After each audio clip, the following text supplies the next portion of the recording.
এখানে বলা হচ্ছে টেট্রাসায়ানো কপার 2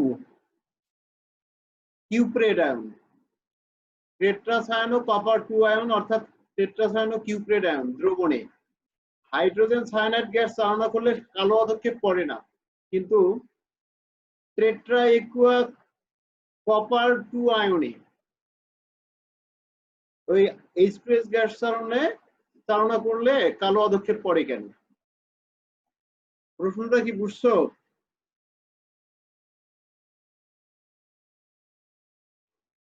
এই আয়নের যদি দ্রবণ থাকে,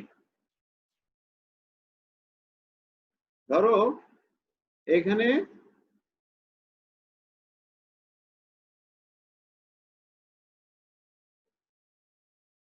টেট্রাসায়ানো কপার 2 মাইনাস এর দ্রবণের সাথে মনে করো এই ক্লোরাইড থাকতে পারে, সালফাইড থাকতে পারে, অন্য আয়ন থাকতে পারে, নাইট্রেট থাকতে পারে। এর দ্রবণে যদি আমরা বাইরে থেকে H2S গ্যাস চালনা করি তাহলে কোনো কালো পদক্ষেপ পড়ে না, যে কালো পদক্ষেপ পড়ে না।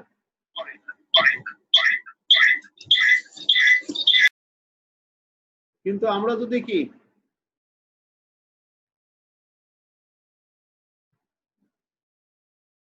টেট্রা একুয়া কপার 2 প্লাস আয়নের দ্রবণ এখানে যদি H2S গ্যাস চালনা করি তাহলে এখানে কালো পদক্ষেপ পড়ে। কি হয়? কালো পদক্ষেপ পড়ে। প্রশ্ন হচ্ছে কেন? ধারণা করো তো কেন? মূল বিষয় হচ্ছে যে কপার আয়ন জলীয় আর H2S গ্যাস থেকে সালফাইড আয়ন আসে। সালফাইড আয়ন মিলে যে কপার সালফাইড যৌগ তৈরি হবে তার বর্ণ হচ্ছে কালো এবং সেটা পানিতে অদ্রবণীয় হওয়ার কারণে নিচে পদক্ষেপ করে। তার কালো পদক্ষেপটা কার? কপার সালফাইডের। কপার সালফাইডের। প্রশ্নটা কি বুঝছো?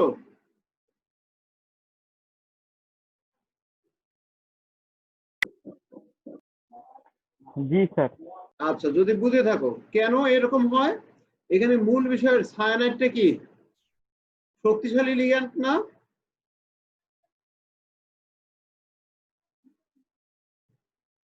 সায়ানাইডটা শক্তিশালী লিগ্যান্ড।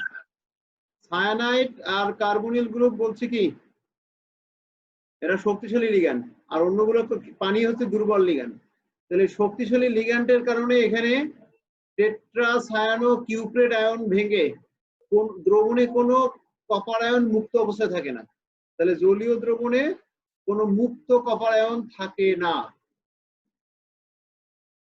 কিন্তু এই দ্রবণে কিছু কপার আয়ন মুক্ত অবস্থায় থাকে। কপার আয়ন কি থাকে? মুক্ত অবস্থায় থাকে। এই মুক্ত কপার 2 প্লাস আয়ন গুলো H2S এর সালফাইডের সাথে যুক্ত হয়ে কপার সালফাইডের কালো পদক্ষেপ করে। উত্তর এতটুকুই। উত্তর কি বুঝছো? টেট্রা একুয়া কপার 2 আয়নে মুক্ত কপার আয়ন থাকে, যার কারণে সেটা H2S গ্যাসের সাথে বিক্রিয়া করে কপার সালফাইড তৈরি করে। কিন্তু টেট্রাসায়ানো কপার 2 আয়নে এখানে কোনো মুক্ত আয়ন থাকে না, কারণ সায়ানাইড লিগ্যান্ডটা কি শক্তিশালী বা সবল লিগ্যান্ড। তাহলে এখানে কোনো মুক্ত আয়ন থাকে না, H2S এর সাথে কোনো, এজন্য কি কালো পদক্ষেপ তৈরি হয় না। আচ্ছা, এটা বুঝছো তোমরা?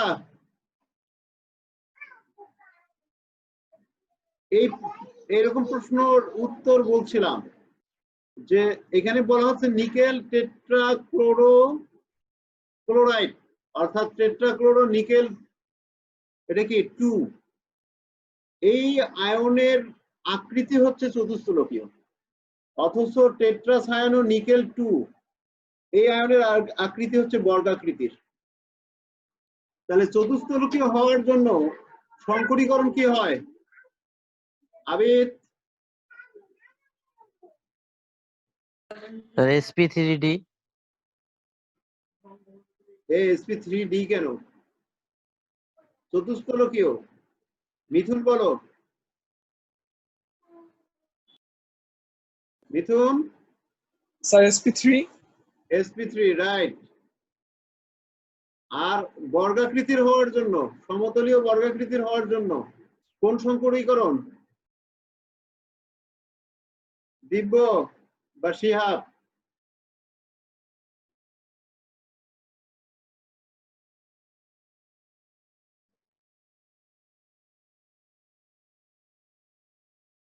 টেট্রাসায়ানো DSP2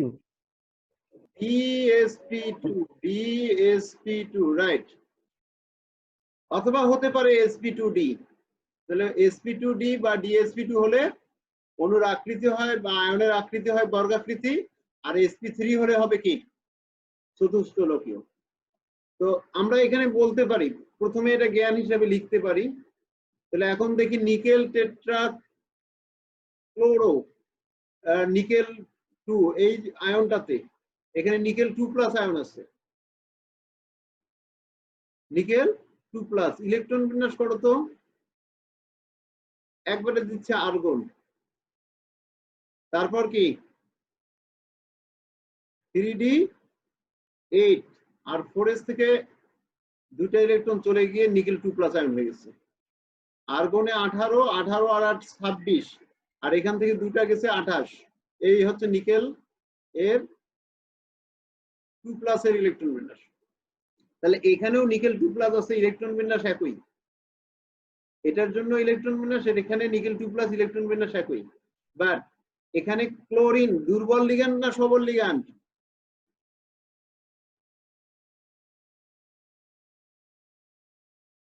শিহাব বলো।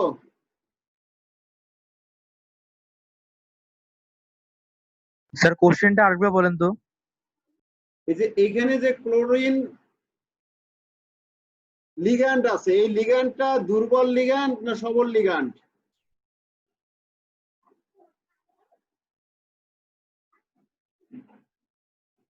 স্যার দুর্বল লিগ্যান্ড। দুর্বল লিগ্যান্ড। তাহলে দুর্বল লিগ্যান্ডের ক্ষেত্রে স্প্লিটিংটা কম হয়, অর্থাৎ শক্তির পার্থক্য কম হবে। তাহলে ডি অরবিটালের যে ডিজেনারেট অবস্থা থেকে নন ডিজেনারেট হয় লিগ্যান্ডের প্রভাবে, এটা শক্তির পার্থক্য কম হবে। তাহলে এখানে কিভাবে ইলেকট্রন আছে? 8টা ইলেকট্রন। এই যে 3d8, এটা মুক্ত অবস্থায় লিগ্যান্ডের ফিল্ডের প্রভাব ব্যতীত। এখানে একটা, এখানে একটা। তো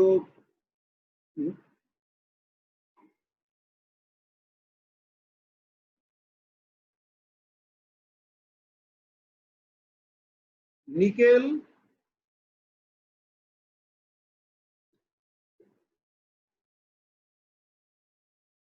টেট্রাক্লোরাইড আয়ন, এর ক্ষেত্রে কি লিগ্যান্ডটা দুর্বল। লিগ্যান্ড দুর্বল হলে, শক্তির পার্থক্য কম হলে ইলেকট্রন গুলো ডিজেনারেট অবস্থায় যা থাকে নন ডিজেনারেট অবস্থায়ও তাই থাকে। 8টা এইভাবে থাকবে। তাহলে এখানে 4s অরবিটাল ফাঁকা আছে, আর কি আছে? 4p এর 3টা ফাঁকা আছে না? তাহলে এই 3টার যদি সংকরীকরণ হয় 4px 4py 4pz, কোন সংকরীকরণ হবে? ফাঁকা অরবিটাল কটা লাগবে? 4টা না?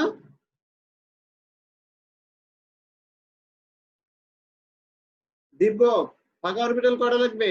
4টা। তাহলে একটা s আর 3টা p অরবিটাল পরস্পরের সাথে মিশ্রিত হয়ে 4টা sp3 সংকর অরবিটাল গঠন করবে। কয়টা? 4টা sp3 সংকর অরবিটাল গঠন করবে। আর sp3 সংকর অরবিটালের মাধ্যমে এই নিকেল টেট্রাক্লোরাইড আয়নটা গঠিত হয় বলে এর আকৃতি হবে কি? চতুস্থলকীয়। sp3 sp3 sp3 sp3। তাহলে এখানে ফাঁকা, এগুলো সব ফাঁকা, কোনো ইলেকট্রন নাই। তাহলে ক্লোরাইডের মনে করো 3pz মুক্তজোড় ইলেকট্রন বিশিষ্ট অরবিটাল কি করতে পারে? এখানে মুখোমুখি অধিক্রমণের সন্নিবেশ বন্ধন গঠন করবে।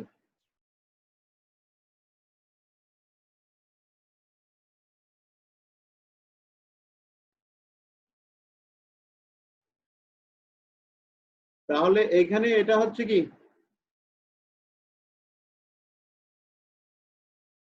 নিকেল, আর এগুলো হচ্ছে ক্লোরিনের 3pZ2, ক্লোরিনের 3pZ2। এটা কি বুঝছো তোমরা?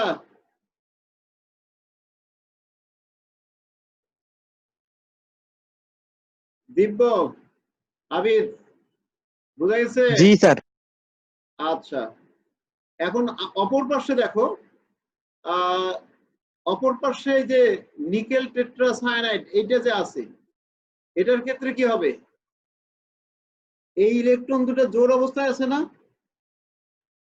এখানে তো এটা কি সবল লিগ্যান্ড, তাহলে এই যে জোড় অবস্থায় আছে, জোড়টা কি হয়ে যাবে?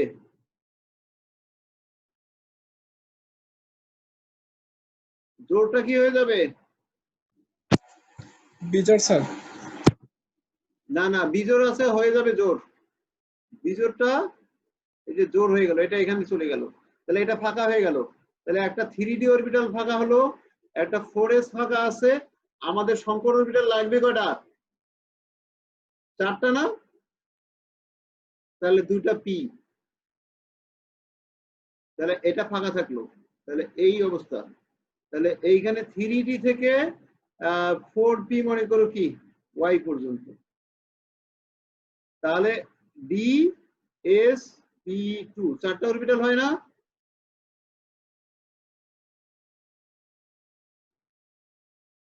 এখানে সন্নিবেশ বন্ধন গঠন করে কয়টা? 4টা, ফাঁকা অরবিটাল 4টা লাগে। তাহলে কোন সংকরীকরণ হচ্ছে? DsP2। DsP2 হলে অণুর আকৃতি হয় বর্গাকৃতির। তাহলে এই DsP2, DsP2, DsP2, DsP2, এটা কিন্তু চতুস্থলকীয় গঠন, আর এটা কি বর্গাকৃতির। সবগুলোয় কি থাকবে? সমতলীয় বরাবর, একই সমতল বরাবর। আর এখানে কি থাকে? এই যে এভাবে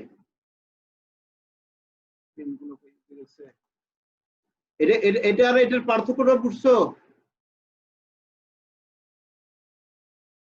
এখানে জি স্যার। এখানে মনে করো ওই যে কি ক্যামেরার স্ট্যান্ড আছে না, ত্রিপদী স্ট্যান্ড যেরকম 3 দিকে ছড়ানো থাকে, আর উপরের দিকে মনে করো কি এখানে ক্যামেরা আটকানো থাকে এরকম। তাহলে এটা উপরের দিকে, আর এই 3 দিকে কি ছড়ানো এরকম। তাহলে আর এখানে কি আছে? যে এই এদিক থেকে এদিকে ক্রস, এদিক থেকে এদিকে ক্রস, এখানে আড়াআড়ি কিছু নাই। এটা বুঝছো? তাহলে সায়ানাইটের ওই যে লোন পেয়ার ইলেকট্রন যুক্ত অরবিটাল 4টা।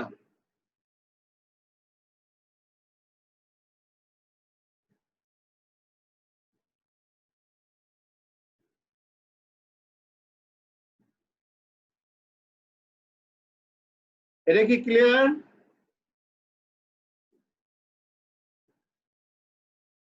জি স্যার। ওকে, তাহলে এই যে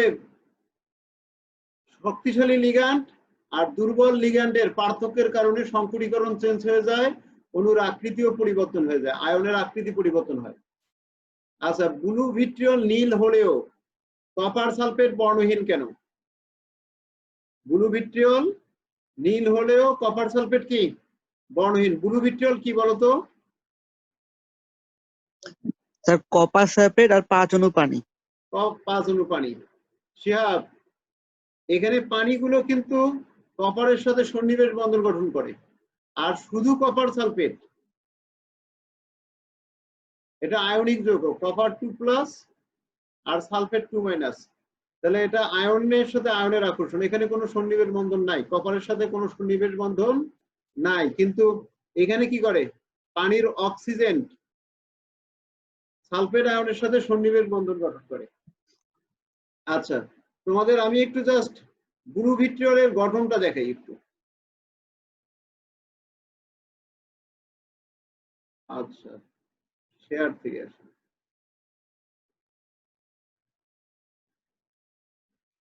এই খেয়াল করো,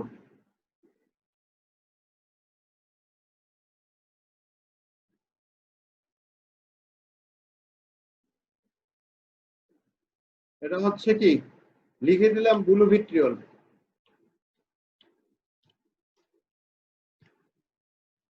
এই ব্লু ভিট্রিয়ল আসছে।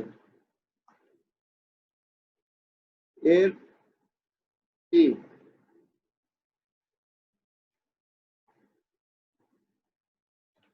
স্ট্রাকচারাল ফর্মুলা দাও। স্ট্রাকচারাল,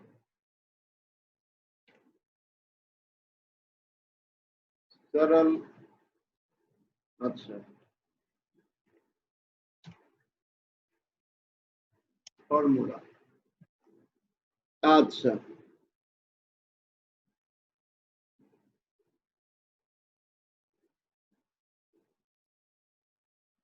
এই যে এখানে একটা ফর্মুলা দেয়া আছে, খেয়াল করো কিভাবে আছে আর কি।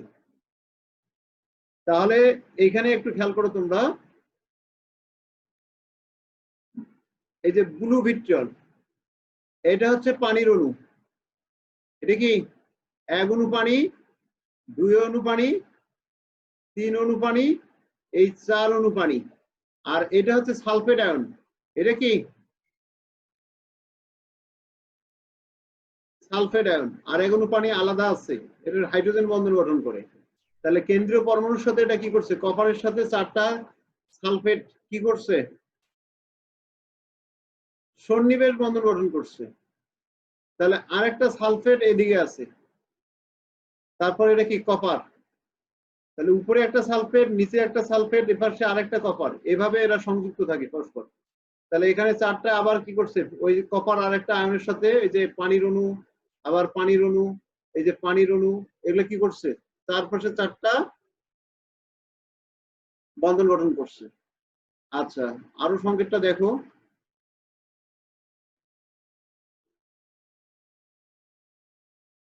এখানে সংকেত গুলো জটিল করে দিছে। আচ্ছা, ফর্মুলাটা কি, এই যে এটা দেখো,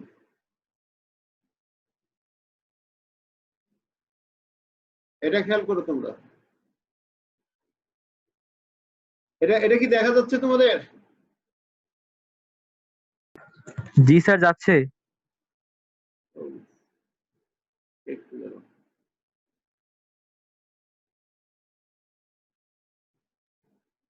এটাকে কপি করে নিয়ে আসি।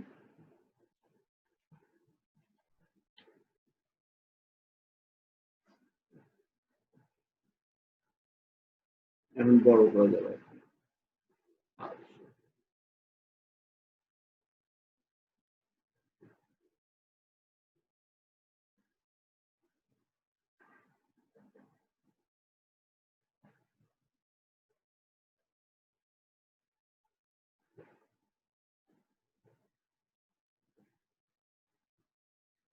আচ্ছা, খেয়াল করে, এখন বোঝা যাবে আর কি। তাহলে এখানে কি আছে, এই যে এটা কপার আয়ন, কপার আয়নের সাথে এপাশে একটা পানির অণু কি করছে, সন্নিবেশ বন্ধন গঠন করছে। এপাশে একটা পানির অণু সন্নিবেশ বন্ধন গঠন করছে, এপাশে আরেকটা পানির অণু সন্নিবেশ বন্ধন গঠন করছে, এপাশে আরেকটা পানির অণু সন্নিবেশ বন্ধন গঠন করছে। আর মাঝখানে একটা পানির অণু এই দুটা হাইড্রোজেনের সাথে হাইড্রোজেন বন্ধন গঠন করছে, আর শেষে এটা কি সালফেট আয়ন। বোঝা গেছে? অঙ্কন যদি করো নিজেরাই একটু খাতায় অঙ্কন করো, কপার 2+, তাহলে এটা সন্নিবেশ বন্ধন গঠন করতে পারে 4টা। কটা সন্নিবেশ বন্ধন গঠন করতে পারে? 4টা। তাহলে 1 অণু পানি, এই লোন পেয়ার ইলেকট্রন দিয়ে এপাশে একটা সন্নিবেশ বন্ধন, আর 1 অণু পানি এপাশে আরেকটা সন্নিবেশ বন্ধন।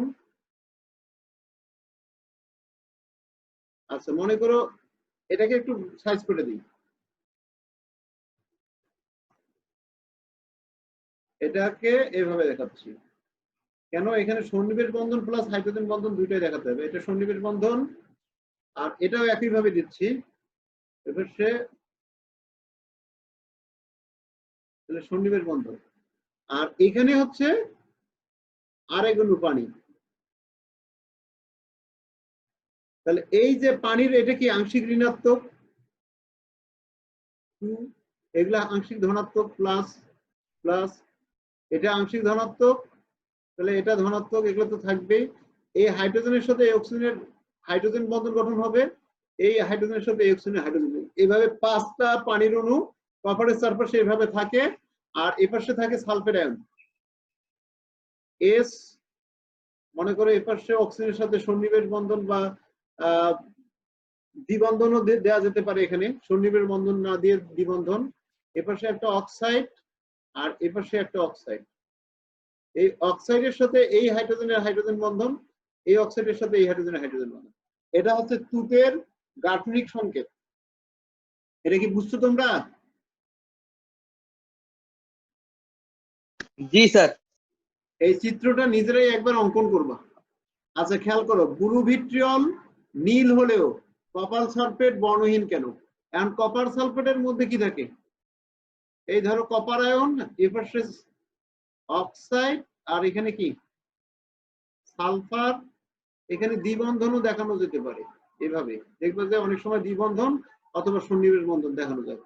এটা মাইনাস, এটা মাইনাস, তাহলে এদের মধ্যে কি আয়নিক বন্ধন। কপার 2+ আর অক্সাইডের মধ্যে কি বন্ধন? আয়নিক বন্ধন। এটা কি বোঝা গেছে তোমাদের? তাহলে এখানে কোনো সন্নিবেশ বন্ধন নাই। সন্নিবেশ বন্ধন না থাকার কারণে এই কপার 2+টা হচ্ছে কি বর্ণহীন।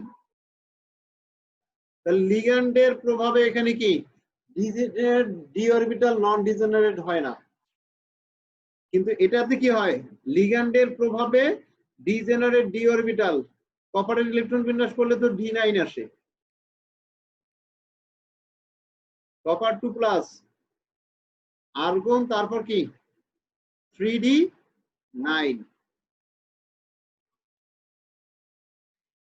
আচ্ছা তাহলে এখানে কি হচ্ছে?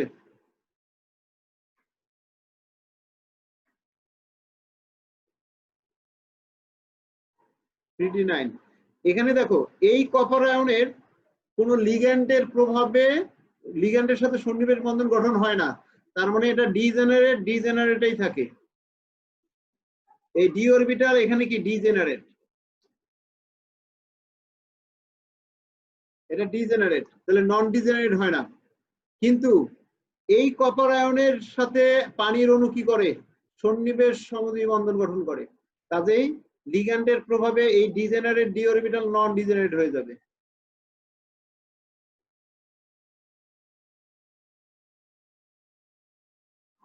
এখানে দুটো, এখানে দুটো, এখানে দুটো, আর এখানে একটা, এখানে একটা। এখন খেয়াল করো যে এখানকার একটা ইলেকট্রন T2g অরবিটাল থেকে শক্তি শোষণ করে EG অরবিটালে যেতে পারে, আবার এখান থেকে শক্তি বিকিরণ করে কি T2g তে ফিরে আসতে পারে। তাহলে এখানে কপারের কি হয়? ডি অরবিটালের ডিজেনারেট অবস্থা থেকে লিগ্যান্ডের প্রভাবে নন ডিজেনারেট অবস্থায় যায়। তারপর T2g অরবিটাল থেকে ইলেকট্রন শক্তি শোষণ করে উপরের EG অরবিটালে যেতে পারে, আবার EG অরবিটাল থেকে শক্তি বিকিরণ করে T2g তে ফিরে আসতে পারে। ফলে এটা কি হয়? রঙিন। দৃশ্যমান আলোর শোষণ বিকিরণ করে, আর এটা কি হয়? রঙিন। এবং এখানে নীল বর্ণের আলো বিকিরণ হয়। আচ্ছা নীল যদি বিকিরণ হয়, কোন বর্ণের আলো এখানে শোষিত হয়? শিহাব বা মিথুন বলো দেখি। সম্পূরক আলোর চার্ট থেকে বলো। জি স্যার। সম্পূরক বর্ণের চার্টটা দেখছো? না স্যার। দিব্য বলতে পারবা? স্যার কমলা। রাইট, কমলা। এটা মুখস্থ করে ফেলবা। এই যে সম্পূরক বর্ণের চার্ট এভাবে দেখাইছিলাম, বেনি আর সহ কলাপ 8টা ভাগ করছি। একটা বৃত্তকে 8 ভাগ করে এখানে বেগুনি, নীল, আসমানি, সবুজ, হলুদ, কমলা, লাল, আর এটা কি দিয়েছিলাম? বেলা। তাহলে নীলের বিপরীতে আছে কি? কমলা। তাহলে নীল আলোর সম্পূরক বর্ণ হচ্ছে কমলা। তাহলে কমলা এখানে শোষিত হবে, আর নীল আলো কি হবে? বিকিরিত হবে। তাহলে শোষণ হয় কমলা বর্ণের আলো, বিকিরণ হয় কি? নীল বর্ণের আলো। এজন্য এই যৌগটার বর্ণ হয় কি? নীল। বোঝা গেছে কি তোমাদের?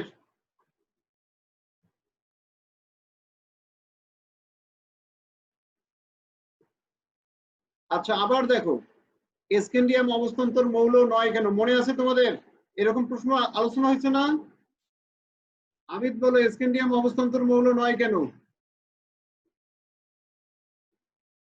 বা শিহাব বলো, একটু ফাস্ট বলো। স্যার ফাঁকা 3D অরবিটাল নাই। বলো না। স্যার স্ক্যানেডিয়ামের সুস্থিত হ্যাঁ বলো। স্ক্যানেডিয়ামের সুস্থিত আয়নে আপনার অসম্পূর্ণ ডি অরবিটাল নাই। অসম্পূর্ণ ডি অরবিটাল নাই, রাইট। তাহলে আমাদের অবস্থান্তর মৌল হতে গেলে কি সংজ্ঞা? এটা যে সকল ডি ব্লক মৌলের কোনো স্থায়ী আয়নে আংশিকভাবে পূর্ণ কি আছে ডি অরবিটাল বিদ্যমান, তারা কি অবস্থান্তর মৌল। স্ক্যান্ডিয়ামের স্থায়ী আয়ন হচ্ছে স্ক্যান্ডিয়াম 3+। এর ইলেকট্রন বিন্যাস করলে আর্গন, মানে এখানে 18টা ইলেকট্রন, স্ক্যান্ডিয়াম হচ্ছে 21। তাহলে 18-র পর কি 3D তে থাকে একটা ইলেকট্রন, 4s এ থাকে 2টা ইলেকট্রন। 4s এর 2টা চলে যায়, 3D এর একটা চলে যায়, এটা 0 হয়ে যায়। তার মানে এর স্থায়ী আয়নে ডি অরবিটাল ফাঁকা, ডি অরবিটাল আংশিকভাবে পূর্ণ নয়। তাহলে ডি অরবিটাল আংশিকভাবে পূর্ণ না হওয়ার কারণে এটা অবস্থান্তর মৌল নয়। বোঝা গেছে কি শিহাব? জি স্যার। ডি অরবিটাল ফাঁকা। আচ্ছা ল্যান্থানাইটস কি? ল্যান্থানাইটস কি? পর্যায় সারণীর ওই যে ল্যান্থানাম অর্থাৎ পারমাণবিক সংখ্যা কত? 57 থেকে লুটেশিয়াম 71 পর্যন্ত 15টি মৌলকে পর্যায় সারণীর নিচে আলাদা করে স্থান দেওয়া হয়েছে। এদেরকে একত্রে কি বলা হয়? ল্যান্থানাইটস বলে। আর প্রকৃতিতে অতি অল্প পরিমাণে পাওয়া যায় বলে এই ল্যান্থানাইটস মৌলগুলোকে বলা হয় বিরল মৃত্তিকা মৌল। খুবই বিরল, মাটিতে খুব কম পরিমাণে পাওয়া যায়। এটা সংজ্ঞাটাও জাস্ট পড়ে নিবা। আরেকটা বিষয় হচ্ছে অ্যাক্টিনাইটস কি? স্যার হ্যাঁ বলো। স্যার স্ক্রিন শেয়ারে স্যার ইয়াটা দেন, মানে স্ক্রিন শেয়ারে আপনার মানে গুগলের পেজটা দেখা যাচ্ছে স্যার, আপনার নোটটা দেখা যাচ্ছে না। এখন দেখা যাচ্ছে কি? জি স্যার। জি জি স্যার। স্যার। আচ্ছা, এর আগে যেটা বলছিলাম ওই যে ইলেকট্রন বিন্যাস গুলো এভাবে বলছিলাম আর কি, এটা দেখি। আচ্ছা ল্যান্থানাইটস কি? ল্যান্থানাম থেকে লুটিশিয়াম পর্যন্ত 15টি মৌলকে পর্যায় সারণীর নিচে আলাদা করে স্থান দেওয়া হয়েছে, এদেরকে একত্রে ল্যান্থানাইটস বলে। তাহলে পর্যায় সারণীটা যদি তোমরা খেয়াল করো, তাহলে নিচে দেখবা যে ল্যান্থানাম থেকে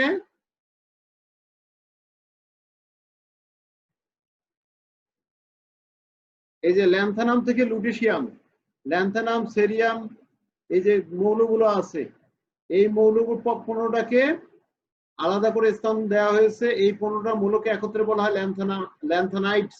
আর অ্যাক্টিনিয়াম 89 থেকে লরেনসিয়াম 103 পর্যন্ত এই মৌল 15টাকে একত্রে বলা হয় কি?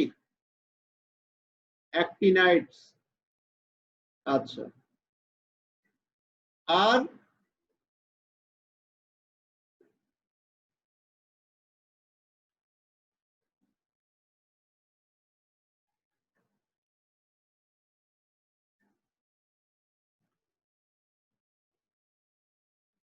এখন খেয়াল করো,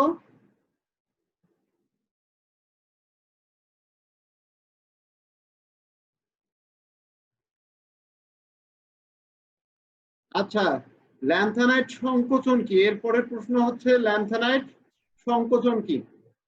তো ওই যে ল্যান্থানাম থেকে লুটিশিয়াম পর্যন্ত যেতে পারমাণবিক সংখ্যা বৃদ্ধির সাথে সাথে নিউক্লিয়াসে একটা করে প্রোটন বৃদ্ধি পায়, বাট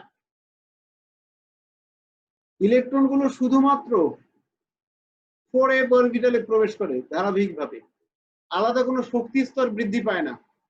তাহলে এ কারণে ল্যান্থানাম থেকে লুটিশিয়াম পর্যন্ত পারমাণবিক সংখ্যা বৃদ্ধির সাথে পরমাণুর আকার দ্রুত হ্রাস পায়। এই ঘটনাটাকে বলা হয় ল্যান্থানাইট সংকোচন।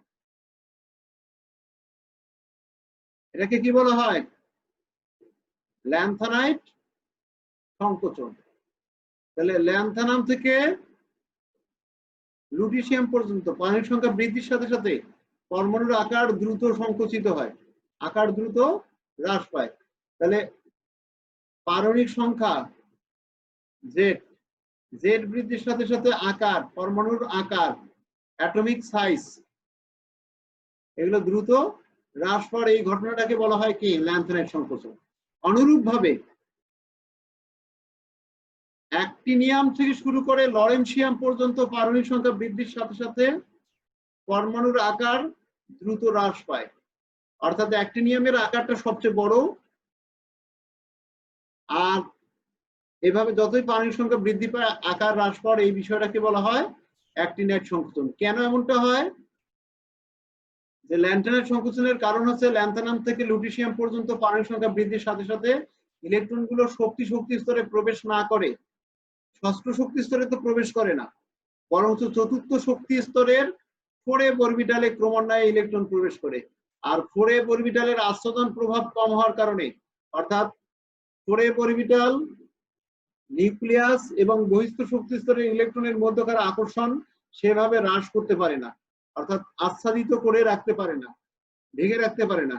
এজন্য আচ্ছাদন প্রভাব কম হওয়ার কারণে নিউক্লিয়াস ও বহিস্থ স্তরের ইলেকট্রনের মধ্যকার আকর্ষণ ক্রমান্বয়ে দ্রুত বৃদ্ধি পায় বলে পারমাণবিক আকার দ্রুত হ্রাস পায়। এটাকেই কি বলা হয়? ল্যান্থনাইট সংকোচন। অনুরূপ বিষয় হচ্ছে অ্যাক্টিনাইট সংকোচন। এটা নিজেরাই দেখে নিবা নোট থেকে। এখানে প্রশ্ন করা হচ্ছে আদর্শ মৌল কি? আদর্শ মৌল কি? তাহলে পর্যায় সারণীর এস ব্লক মৌল এবং পি ব্লক মৌলগুলোকে আদর্শ মৌল বলে, কারণ এদের ক্ষেত্রে নিয়মিত ব্যবধানে মৌলগুলির ধর্মের পুনরাবৃত্তি ঘটে। এদের ক্ষেত্রে নিয়মিত ব্যবধানে মৌলগুলির ধর্মের পুনরাবৃত্তি ঘটে। এটা কি বুঝছো কথাটা? এরকম বিষয় যে এস ব্লক মৌল গ্রুপ 1 আর গ্রুপ 2, এরপর কি আছে? ডি ব্লক মৌলগুলো। ডি ব্লক মৌলগুলোর ক্ষেত্রে ধর্মের নিয়মিত ব্যবধানে মৌলগুলির ধর্মের পুনরাবৃত্তি হয় না।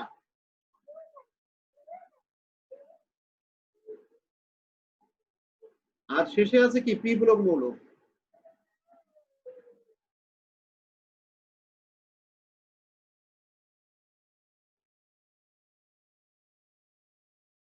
শেষে আছে কি?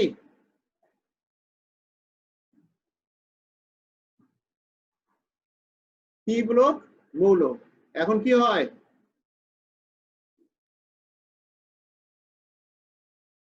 আচ্ছা এরকম দেখো, এই যে এই মৌলগুলোর ক্ষেত্রে এস ব্লক আর পি ব্লক, এস ব্লক মৌলের পর্যায় সারণীতে একই পর্যায়ে বাম থেকে ডানে গেলে মৌলগুলো ধর্মের নিয়মিত পরিবর্তন হয়। অর্থাৎ ধরো লিথিয়ামের আকারের থেকে বেরিলিয়ামের আকার ছোট, লিথিয়ামের থেকে বেরিলিয়ামের ধাতব ধর্ম হ্রাস পায়। এরপর যে boron, carbon, nitrogen, oxygen, fluorine, neon এগুলা আছে, তাহলে ধারাবাহিকভাবে এদের কি হয়? ধর্মের ক্রম পরিবর্তন হয়, ধাতু থেকে অধাতুর দিকে যায়। তড়িৎ ঋণাত্মকতা ক্রমান্বয়ে কি হয়? হ্রাস বৃদ্ধি পায়, তড়িৎ ঋণাত্মকতা বৃদ্ধি পায়, ইলেকট্রন আসক্তি বৃদ্ধি পায়। এরকম যে পরিবর্তনগুলো এগুলো হচ্ছে ধারাবাহিক। কিন্তু ডি ব্লক মৌল আর এ ব্লক মৌলের বিভিন্ন পর্যায়ভিত্তিক ধর্মগুলো ধারাবাহিকভাবে পরিবর্তন হয় না।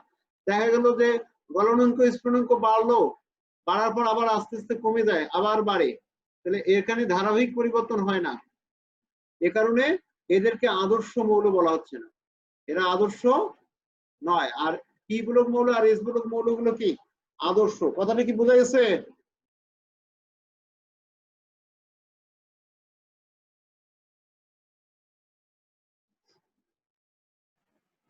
জি স্যার। জি স্যার। এখন আসো, আচ্ছাদন প্রভাব কি? এটাকে কি বলে? শেল্ডিং ইফেক্ট।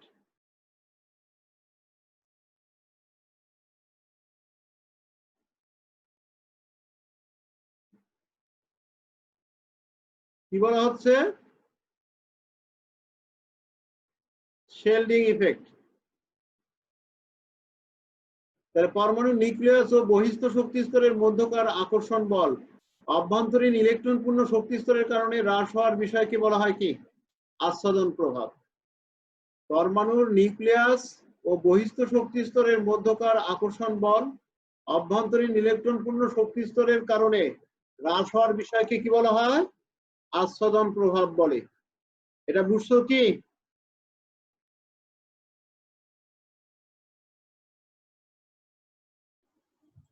জি স্যার। এটা বুঝায় দেই। মনে করো হাইড্রোজেন পরমাণু, এটা হচ্ছে নিউক্লিয়াস আর এটা হচ্ছে বাইরের শক্তি স্তর, আর এটা একটা ইলেকট্রন আছে। নিউক্লিয়াস আর ইলেকট্রন সরাসরি পরস্পরকে আকর্ষণ করে, তাহলে এদের আকর্ষণটা কি হবে এখানে, বেশি না কম?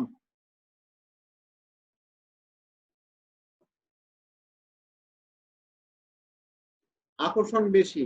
আচ্ছা, এরপর লিথিয়াম, লিথিয়ামের এটা মনে করো নিউক্লিয়াস, তারপর হচ্ছে কি প্রথম শক্তি স্তরে দুটো ইলেকট্রন, তারপরে দ্বিতীয় শক্তি স্তরে একটা ইলেকট্রন।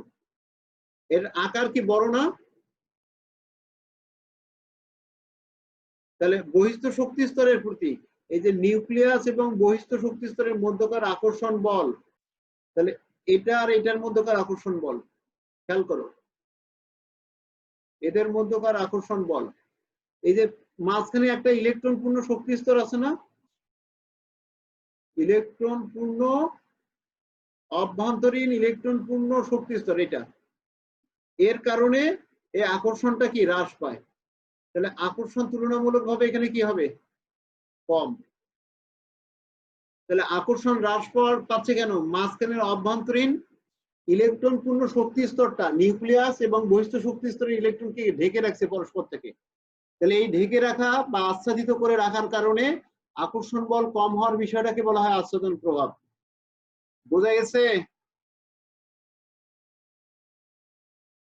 এরপরে কি আছে?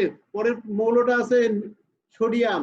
সোডিয়ামের ক্ষেত্রে মনে করো এটা নিউক্লিয়াস, এটা প্রথম শক্তি স্তর, তারপর কি দ্বিতীয় শক্তি স্তর, তারপর তৃতীয় শক্তি স্তর।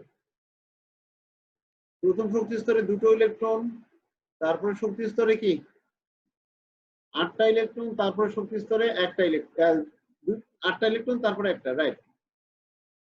এখন দেখো, তাহলে নিউক্লিয়াস এবং বহিস্থ শক্তি স্তরের মধ্যকার আকর্ষণ বল, ইলেকট্রন পূর্ণ অভ্যন্তরীণ যে শক্তি স্তরগুলো আছে এগুলো নিউক্লিয়াস এবং বহিস্থ শক্তি স্তরের মধ্যকার আকর্ষণ বলকে কমায় দেয়, হ্রাস করে। তাহলে এরা কি করে? নিউক্লিয়াস এবং বহিস্থ শক্তি স্তরকে পরস্পর থেকে ঢেকে রাখে। এই ঢেকে রাখার কারণে এদের আকর্ষণ বল কম হয়। আকর্ষণ বল হ্রাস পাওয়ার এই বিষয়টাকে বলা হয় কি? আচ্ছাদন প্রভাব। ক্লিয়ার কি? তাহলে একই গ্রুপের উপর থেকে যতই নিচে যাওয়া যায় আচ্ছাদন প্রভাব বাড়তে থাকে। শেল্ডিং ইফেক্ট, এটা কি বাড়তে থাকে, বৃদ্ধি পায়। বোঝা গেছে?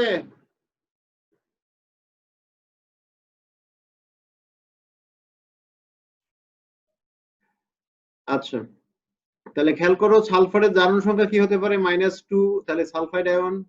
আর এমনিতে সালফার পরমাণু নিরপেক্ষ পরমাণুর ক্ষেত্রে কি হয়? জারণ সংখ্যা 0। +1 +2 +3 এগুলো সালফারের স্থায়ী জারণ সংখ্যা নয়। সালফারের স্থায়ী আর একটা জারণ সংখ্যা হচ্ছে +4। সালফেট আয়ন হতে পারে সালফার ডাইঅক্সাইড, সালফার টেট্রাফ্লুরাইড, এগুলোতে +4। আর একটা হতে পারে +6 সালফার ট্রাইঅক্সাইড, সালফার হেক্সাফ্লোরাইড, তারপর সালফেট আয়ন, এগুলোতে হচ্ছে সালফারের জারণ সংখ্যা +6। তো বিজারক হতে গেলে আমাদের একটা বৈশিষ্ট্য হচ্ছে ইলেকট্রনীয় সংখ্যা অনুসারে বিজারক ইলেকট্রন ত্যাগ করে, আর জারক গুলো সাধারণত ইলেকট্রন কি করে? গ্রহণ করে। তাহলে ইলেকট্রন যারা গ্রহণ করে তারা বিজারক। আচ্ছা, সালফেট জারণ সংখ্যা আছে +6, এটা কি ইলেকট্রন গ্রহণ করতে পারবে না ত্যাগ করতে পারবে? এই সালফার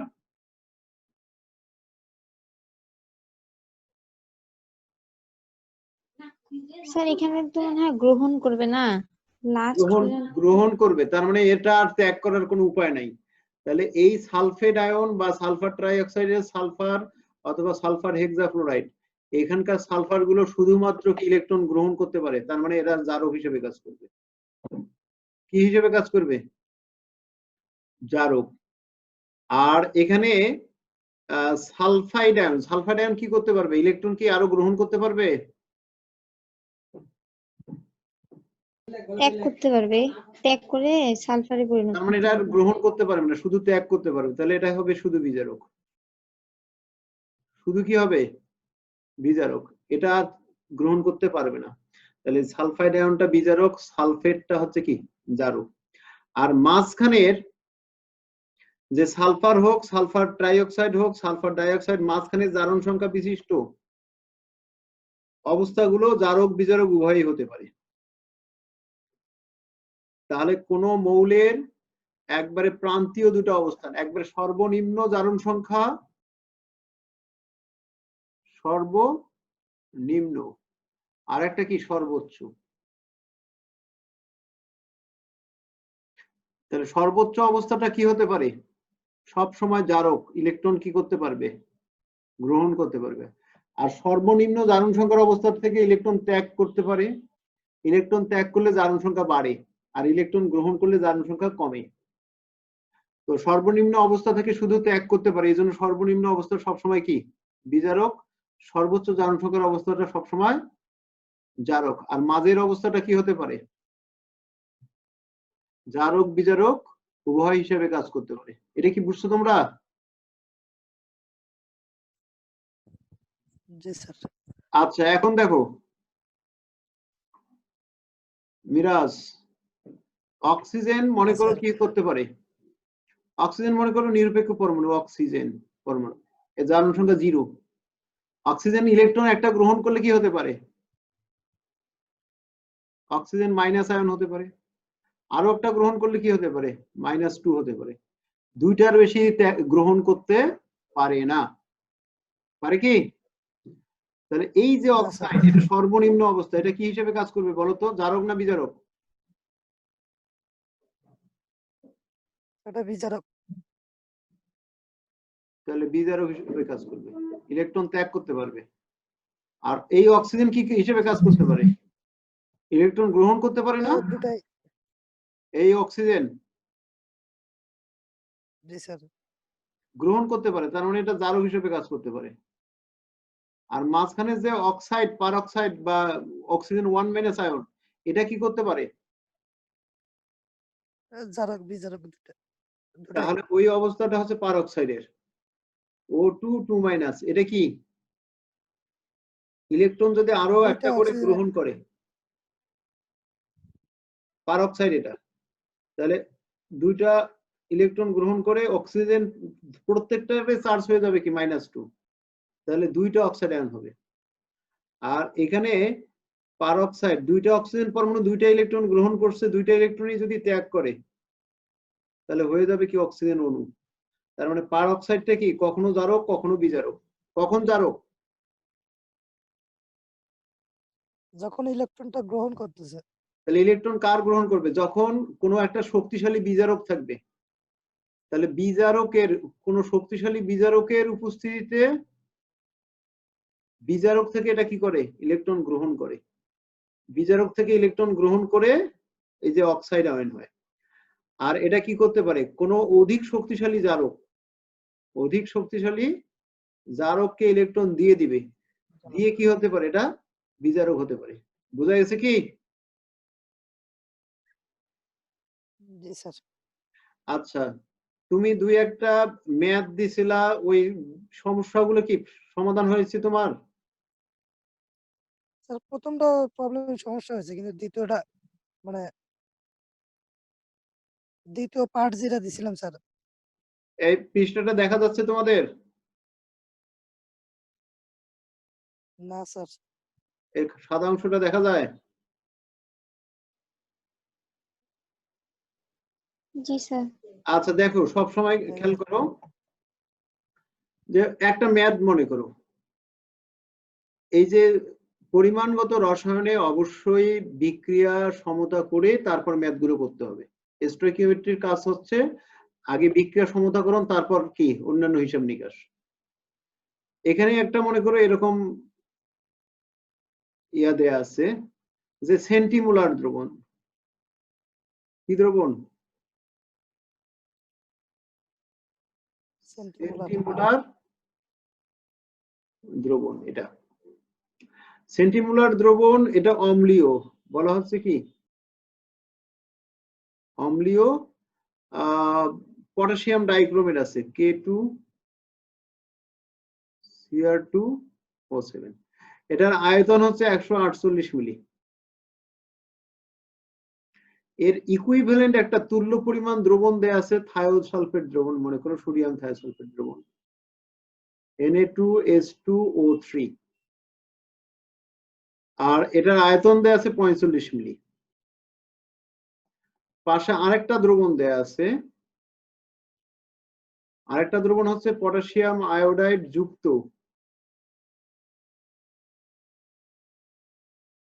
যে 2 গ্রাম তুতের 33 মিলি দ্রবণ, 2 গ্রাম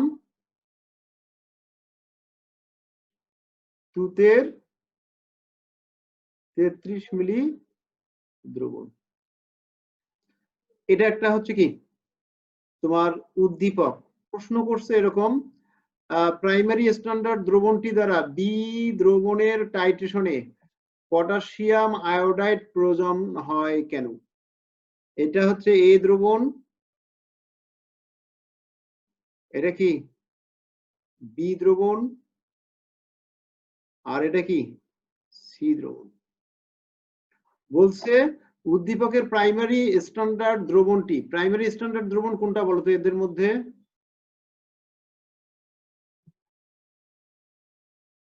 প্রাইমারি স্ট্যান্ডার্ড পদার্থের দ্রবণ কোনটি? কয়টা যৌগ আছে? Potassium dichromate, sodium thiosulfate, potassium iodide আর তুতে। এদের মধ্যে প্রাইমারি স্ট্যান্ডার্ড পদার্থ কোনটা?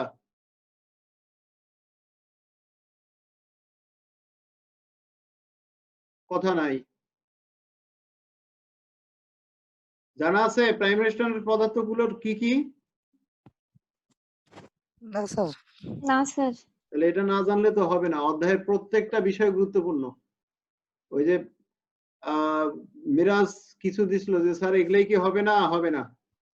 অধ্যায়ের প্রত্যেকটা মৌলিক বিষয়েই গুরুত্বপূর্ণ। তোমার একটা অংশ যদি জানা না থাকে তাহলে দেখা যাবে যে অন্য সবকিছু জানা থাকলেও হবে না। তাহলে প্রাইমারি স্ট্যান্ডার্ড পদার্থ কোনগুলো?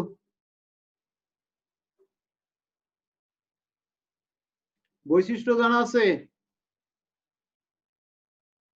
না স্যার। যে যাদেরকে প্রকৃতিতে মুক্ত অবস্থায় পাওয়া যায়, বিশুদ্ধ অবস্থায় পাওয়া যায়। তাহলে প্রকৃতিতে বিশুদ্ধ অবস্থায় কি পাওয়া যায়? পাওয়া যায়, এটা একটা বৈশিষ্ট্য। যাদের দ্রবণের ঘনমাত্রার পরিবর্তন হয় না, দ্রবণ রেখে দিয়েছি, এর দ্রবণের ঘনমাত্রা দীর্ঘদিন কি থাকবে? অপরিবর্তিত থাকবে। তাহলে ঘনমাত্রা পরিবর্তিত হয় না, দ্রবণের ঘনমাত্রার পরিবর্তন হয় না। আর কি?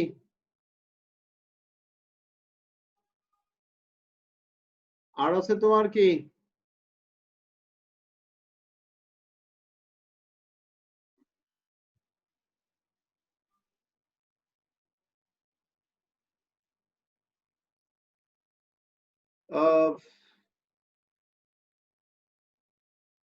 বায়ুর জলীয় বাষ্প, কার্বন ডাই অক্সাইড, অক্সিজেন ইত্যাদির সাথে বিক্রিয়া করে না। তাহলে বায়ুর উপাদানগুলোর সাথে বিক্রিয়া করে না সাধারণ অবস্থায়। তার মানে বায়ুর উপাদানের সাথে বিক্রিয়া করে না।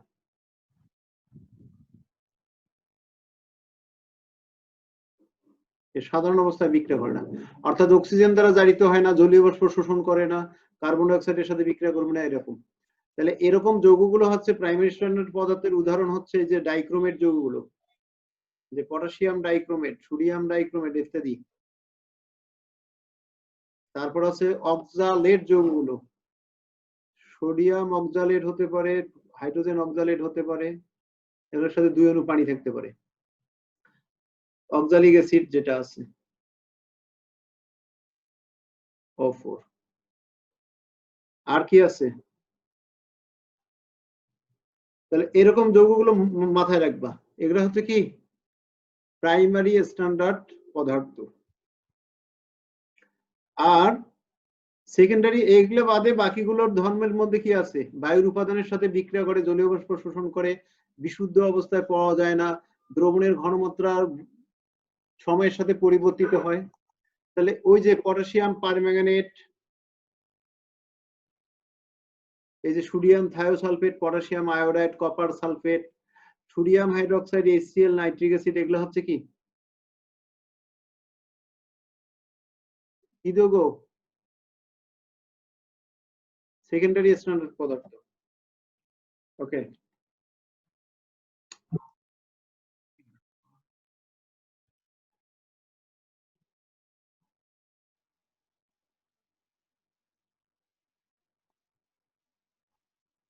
আচ্ছা উদ্দীপক তো মুছে গেল। এখন যাই হোক, উদ্দীপকে আমাদের কি ছিল?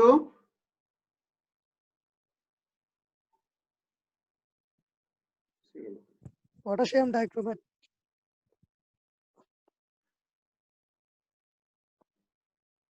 আচ্ছা একটু তো খেয়াল করো, এখানে পটাশিয়াম ডাইক্রোমেট দ্রবণ ছিল।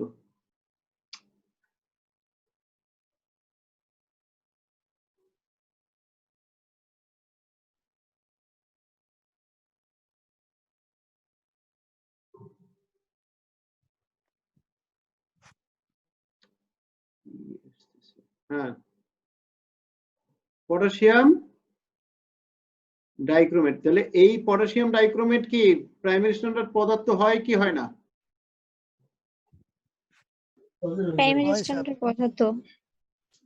আর এখানে সোডিয়াম থায়োসালফেটটা কি প্রাইমারি স্ট্যান্ডার্ড পদার্থ নয়। ওকে, আর এখানে কি পটাশিয়াম আয়োডাইড 2 গ্রাম তুতে আর 2 গ্রাম তুতে দ্বারা কি হচ্ছে 33 মিলি দ্রবণ। আচ্ছা, এই দুটো ইকুইভ্যালেন্ট। এটার আয়তন হচ্ছে 148 মিলিলিটার। সেন্টিমোলার দ্রবণ মানে কত? সেন্টিমোলার দ্রবণ মানে কি 0.01 মোলারিটি। তাহলে এরকম ছিল। প্রশ্ন ছিল গতে সি। আচ্ছা, উদ্দীপকের প্রাইমারি স্ট্যান্ডার্ড দ্রবণটি দ্বারা বি দ্রবণের টাইট্রেশনে, এই বি দ্রবণের, এটা এ দ্রবণ, এটা বি দ্রবণ, আর এটা সি দ্রবণ, এটা দ্বারা এটা টাইট্রেশনে পটাশিয়াম আয়োডাইড প্রয়োজন হয় কেন? কেন বলো তো?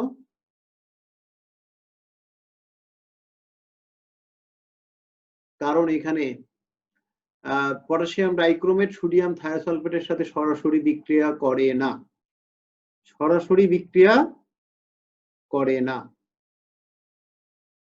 তাহলে আগে কি করতে হয়? এর সাথে এটা সরাসরি বিক্রিয়া হবে না।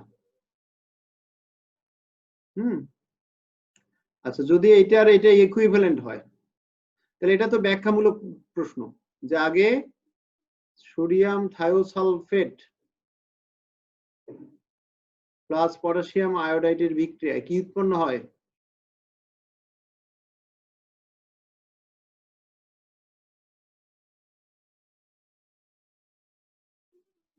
এটাও তো এটার সাথে কি এটা না,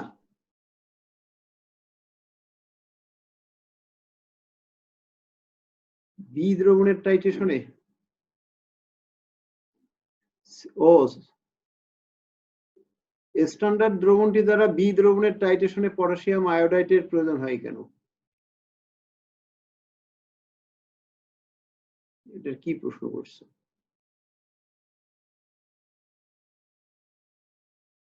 তাহলে এখানে তো সরাসরি বিক্রিয়া হবে না, এই দ্রবণটার পুরাটারই প্রয়োজন হবে আর কি, পুরাটারই প্রয়োজন হবে। কেন? যে এইখানে দেখো, এটার সাথে এটা সরাসরি বিক্রিয়া হবে না, এর সাথে কি হবে? আয়োডিনের বিক্রিয়া হবে। আয়োডিনের বিক্রিয়া কি উৎপন্ন হয়? সোডিয়াম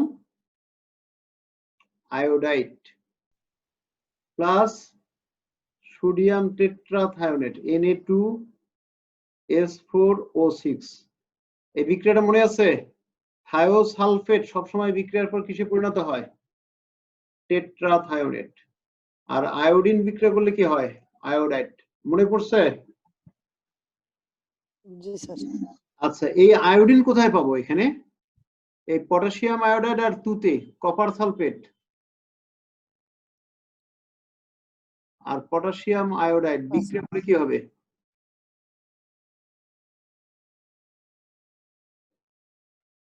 এটাকে বলে কি? Copper iodide. Cuprous iodide. Iodide বিক্রিয়ার পর কি হয়? আয়োডিন হয় না? জি স্যার। আর পটাশিয়াম আর সালফেট মিলে পটাশিয়াম সালফেট। ওকে, আচ্ছা, তো এখানে সমতা যদি করি, এটা 4, এটা 2, এটা 2, তো এটা এমনিতে সমতা করলাম। এটা আয়ন ইলেকট্রন পদ্ধতিতে সমতা করা যায়। তো আয়ন ইলেকট্রন পদ্ধতিতে সরাসরি সমতা করতে গেলে একটু সময় লাগে। আমরা জারণ সংখ্যা পদ্ধতিতে কি সমতা করব। তো সাধারণত আয়োডাইড গুলো কিসে পরিণত হয়? আয়োডিন। তবে এখানকার 4টা আয়োডাইডের মধ্যে 4টা আয়োডিনে পরিণত হয় না, আয়োডিনে পরিণত হয় 2টা, আর 2টা আয়োডাইডই থেকে যায়। আর কপার এখানে কিউপ্রিক আয়ন আছে, কিউপ্রিক আয়ন বিক্রিয়ার পর কিসে পরিণত হয়? কিউপ্রাস। এটার নাম হচ্ছে কিউপ্রাস আয়োডাইড। আচ্ছা, এই আয়োডিন সোডিয়াম থায়োসালফেটের সাথে বিক্রিয়া করে। আচ্ছা, সোডিয়াম থায়োসালফেটের সাথে বিক্রিয়া করে সোডিয়াম আয়োডাইড হয়। ওকে, আচ্ছা, এখানে আরেকটা বিষয় যে পটাশিয়াম ডাইক্রোমেট। পটাশিয়াম ডাইক্রোমেট একটা কি জারক পদার্থ না? এটা কি পদার্থ? জারক পদার্থ। আর এই জারক পদার্থটা এখানকার বিজারক হচ্ছে কি সোডিয়াম থায়োসালফেট বিজারক পদার্থ, কিন্তু সরাসরি বিক্রিয়া করে না। আচ্ছা, এটা কি করে? পটাশিয়াম আয়োডাইড একটা কি বিজারক পদার্থ।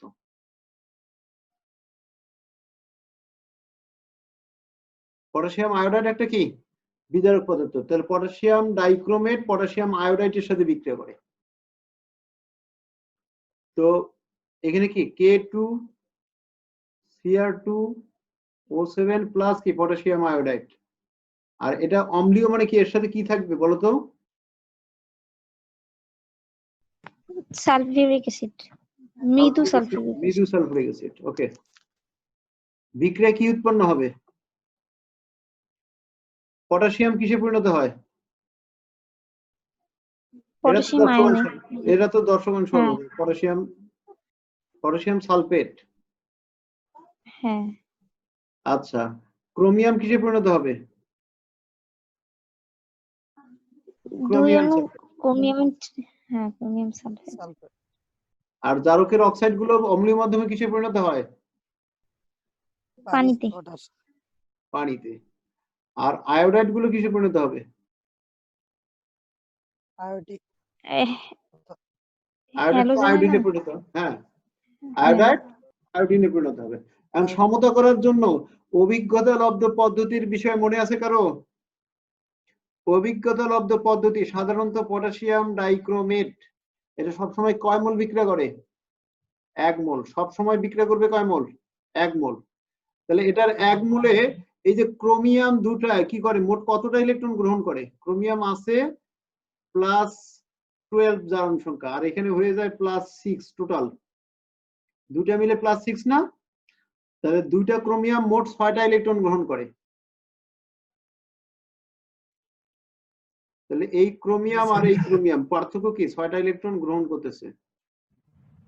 তাহলে এখানে আয়োডাইড গুলো কি করবে? 6টা ইলেকট্রন ত্যাগ করবে না? একটা আয়োডাইড একটা ইলেকট্রন ত্যাগ করে। তাহলে 6টা ইলেকট্রন ত্যাগের জন্য আয়োডাইড কয়টা লাগবে? 6টা। তাহলে এর সামনে কি 6। সমতা কি হয়েছে? এটার সামনে যদি 6 হয়, আয়োডিন হচ্ছে 6টা, তাহলে এখানে 2টা, তাহলে এর সামনে কি হবে? 3। এটা বোঝা গেছে?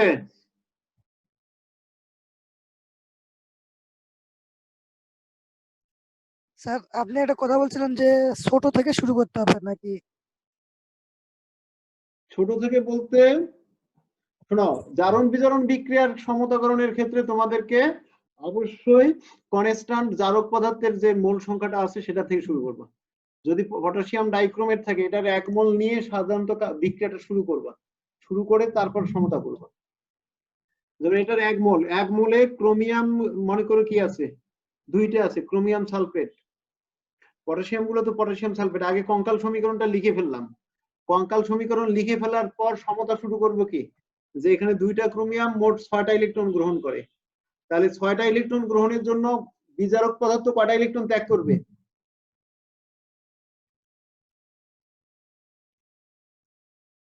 6টা।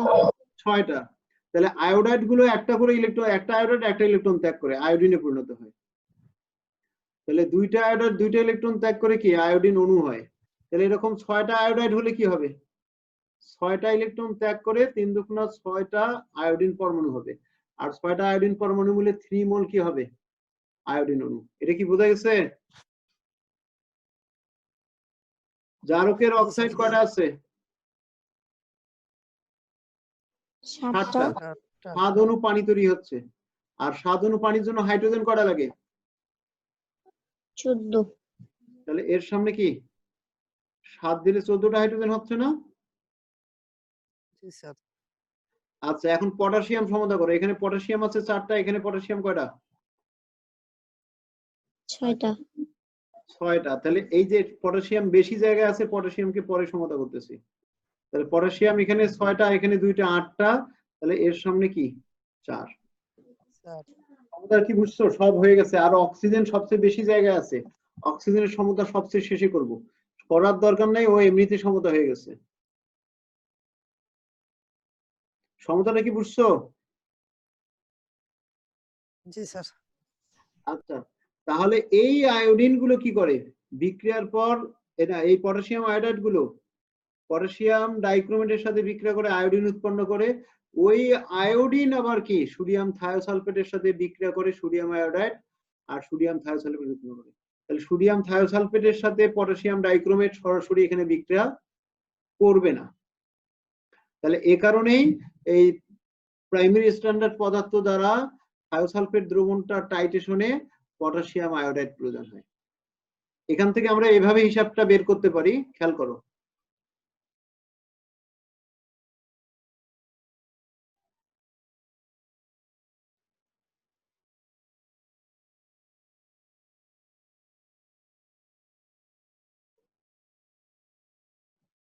আচ্ছা, আরেকবার তোমাদেরকে একটু দেখাই দিই,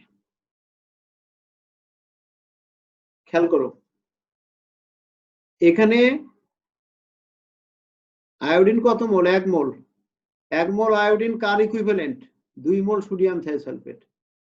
তাহলে 1 মোল আয়োডিন ইকুইভ্যালেন্ট অফ কি 2 মোল সোডিয়াম থায়োসালফেট। ইকুইভ্যালেন্ট অফ কি, এই যে 3 মোল আয়োডিন আবার কার ইকুইভ্যালেন্ট বলো তো?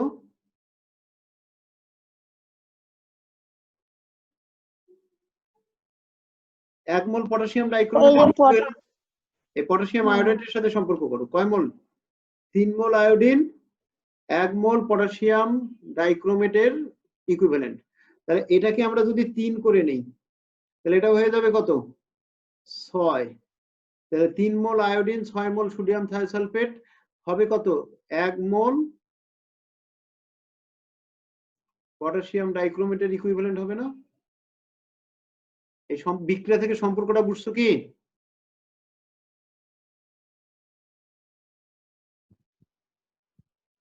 মানে একবারে নিয়ে গেলাম স্যার নাকি?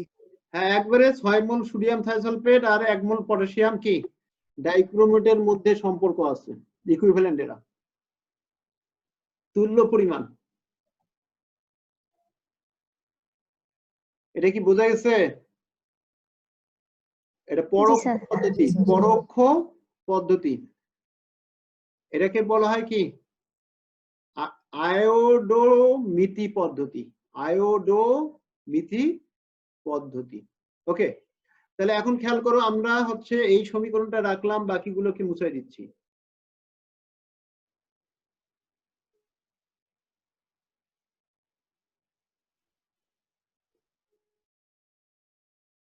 তাহলে এই বিক্রিয়াগুলো ভালো না পারলে এখান থেকে কি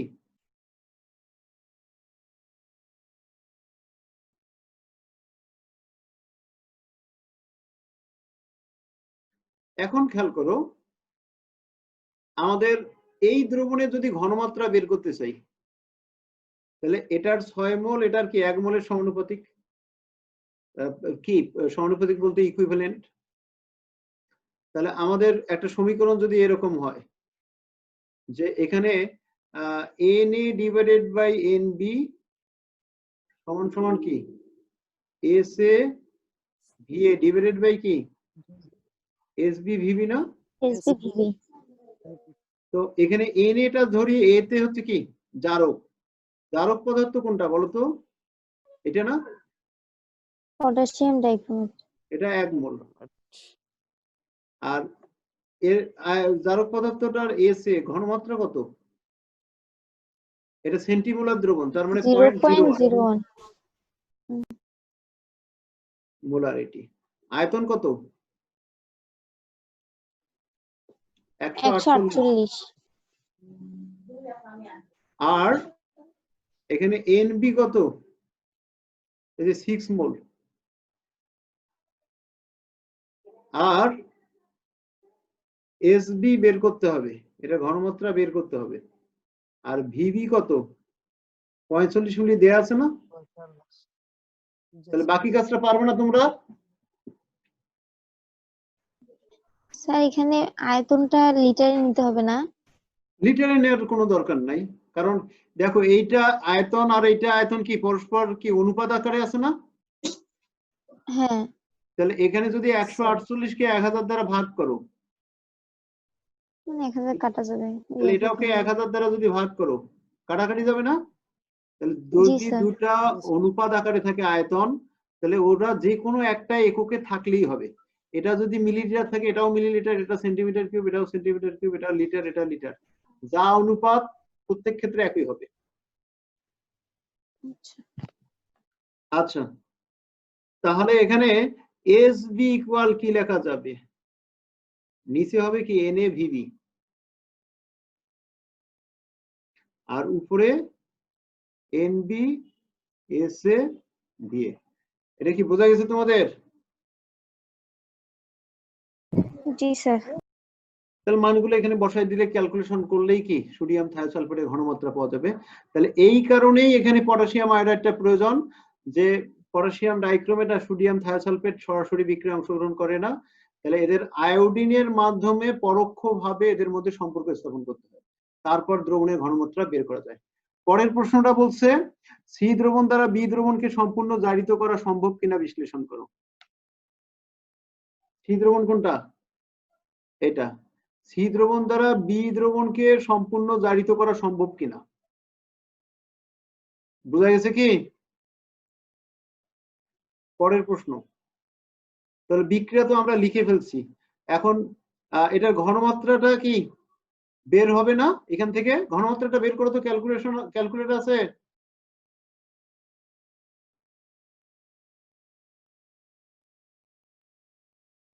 মানগুলো বসাই দাও। Nb হচ্ছে কি 6, Sa হচ্ছে 0.01 আর V হচ্ছে 148 আর এটা হচ্ছে কি Na হচ্ছে 1, Vb হচ্ছে 45। ক্যালকুলেশন করে মানটা বলো।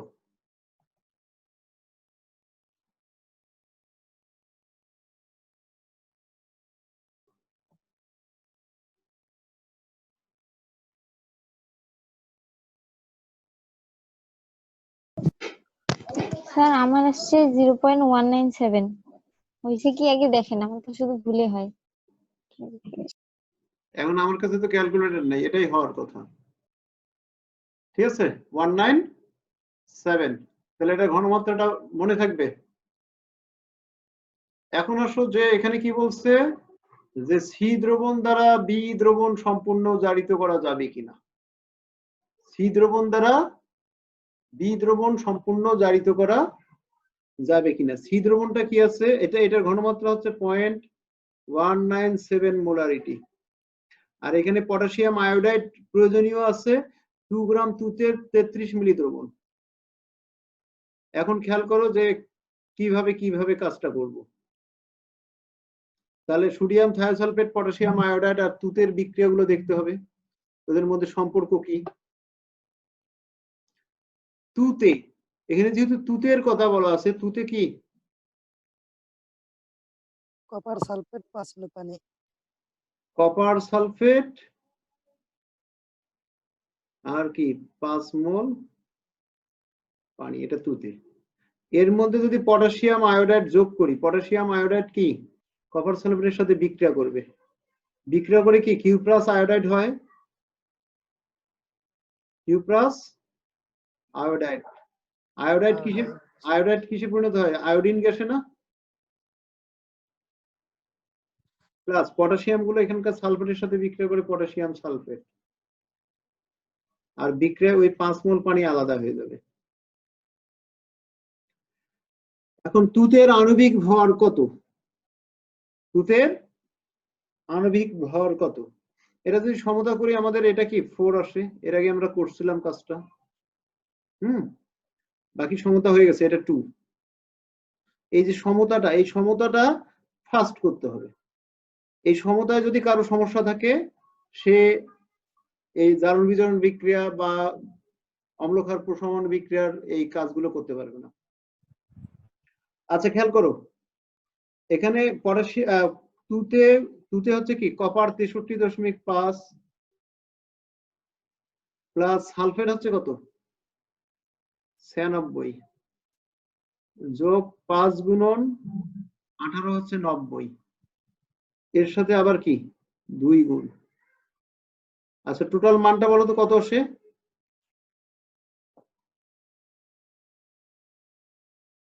90, 96, 180, 186, 186 সাথে 180 সাথে 60 যোগ করলে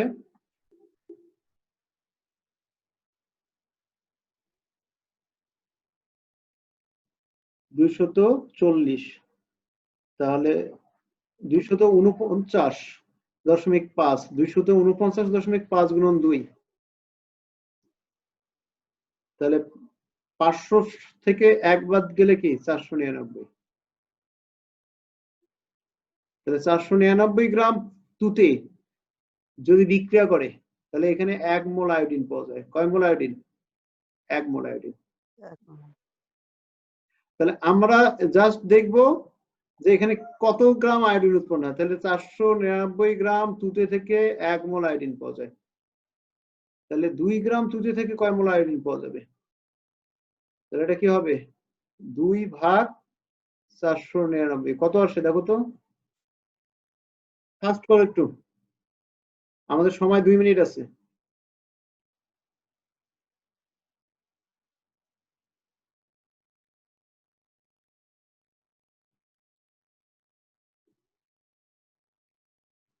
ফাস্ট করো।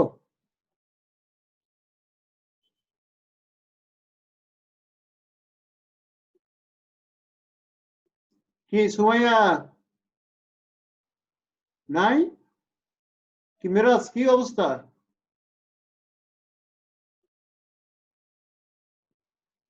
তোমরা কোথায় সবাই? স্যার আমি ক্যালকুলেটর আনি নাই স্যার। তো অন্যরা কোথায়? 2 কে 499 দ্বারা ভাগ করতে এতক্ষণ সময় লাগে?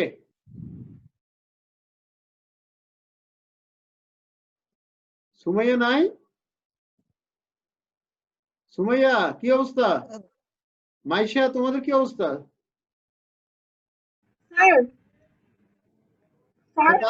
তাড়াতাড়ি বলো কত হয়? 0.004। 0.004। এটা এতক্ষণ সময় লাগে কেন?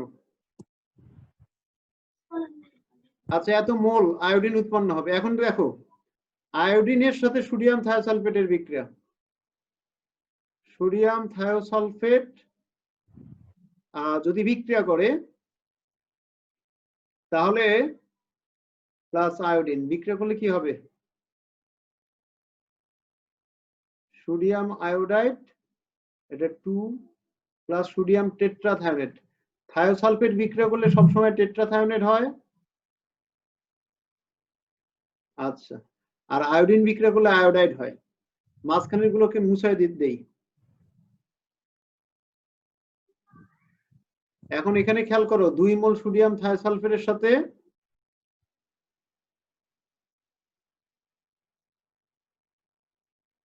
বিক্রিয়া করে কত গ্রাম? 1 মোল আয়োডিন। তাহলে 2 মোল সোডিয়াম থায়োসালফেট